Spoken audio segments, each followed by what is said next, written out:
Bafoussam, the capital of the West region of Cameroon, is home for the Bamileke tribe, who have some cultural similarities with the Banwa people, written all over the Bafoussam chief's palace. The palace, located in the heart of the present-day city, contains history of over 800 years back about the Bamileke royalty. A sculpted porch of a lion welcomes the view into the palace, which of course has its significance. The lion we see here symbolizes the manhood of the tribe, and that the mat we see over the lion indicates our lifestyle before civilization, and before thing ever came about, we were using mat to hurt ourselves.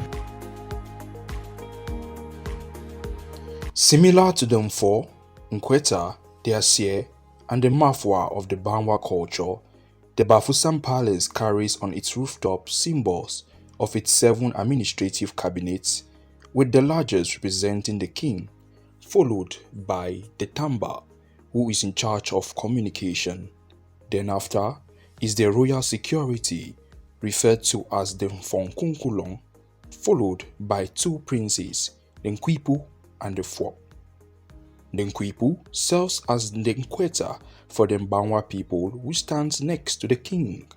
The royal treasurer follows suit, and finally, the last symbol represents a princess, who in the Banwa culture we speak of the Amfungong, who is in charge of what the king eats.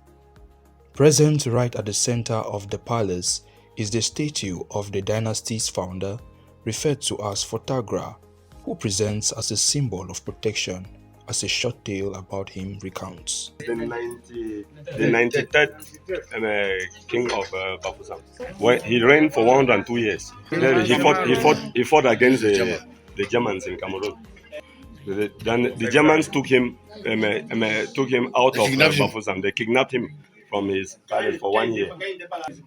In his absence, there was one prince who usurped his title, who became the king in his place, yeah, an illegal king. So when the Germans lost the war, that should be the First World War. When the Germans lost the war, so he came back 1 year after, yeah, and he retrieved his throne. When the king was coming back, since there was somebody already seated on the throne, they informed him that the king is coming back, and since he had already played the warawara issues with the wives. So he already had children with the wives. So there is that juju, that secret juju that he just mentioned about there. They came, they flattered him, took him out and buried him alive around Bamileke. Behind the statue of the dynasty's founder stands a huge bamboo building. Here the king meets with notables and receives requests and supplications from town inhabitants.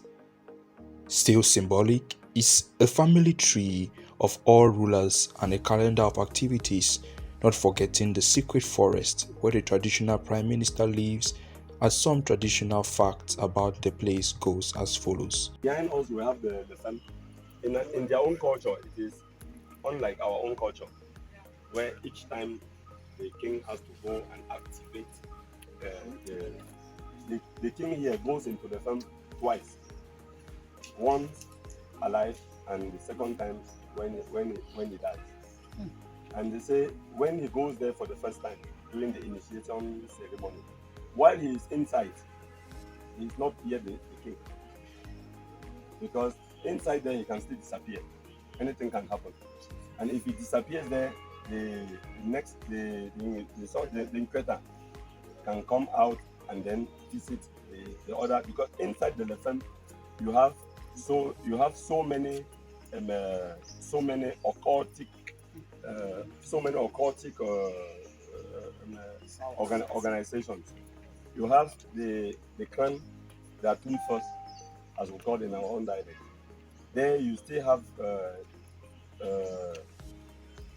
in the northwestern, they call it the Ngumba section, and so on.